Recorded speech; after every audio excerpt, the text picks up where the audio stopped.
काही खासदार शिवसेनेकडे जात नव्हते, त्यांना सर इकडे बघा, त्यामध्ये त्यांचं मोलाचं योगदान असल्याचे सध्या माहिती समोर आहे. संपूर्ण राज्यातली जनता बघते की 2014 पासनं ह्या राज्यामध्ये माननीय मुख्यमंत्री देवेंद्र फडणवीस साहेबांच्या नेतृत्वामध्ये अनेक विकासाची कामं ह्या मागच्या 10 ते 12 वर्षामध्ये झालेलं आहे. एकंदरीतच हा विकासाचा कामाचा धडाका बघून विरोधी पक्षात असणाऱ्या लोकप्रतिनिधींना देखील वाटतं की आपण देखील ह्या महायुतीचा भाग त्या ठिकाणी झालं पाहिजे.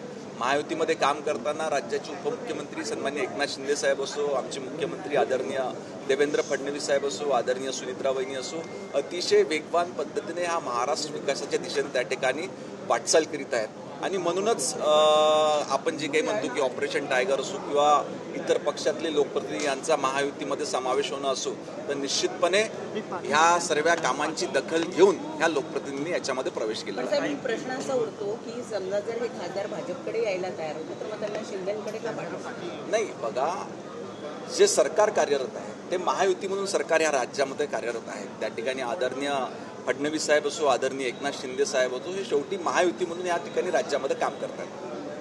पण मग आता जर खासदारांच्याच बाबतीत बोलायचं झालं तर शिवसेनेचे खासदार हे महाराष्ट्रातल्या भाजपच्या खासदारांच्या तुलनेत जास्त झाले, मग शिवसेनेची ताकद वाढली नाही का केंद्रात?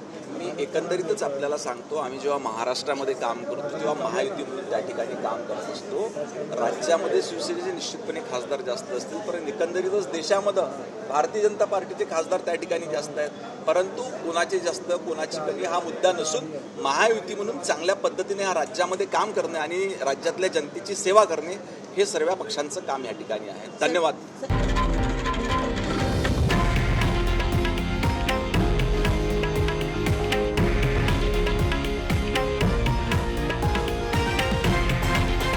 हे आहे देशातील नंबर 1 न्यूज नेटवर्क आणि आपण पाहत आहात TV9 मराठी, एकमेव.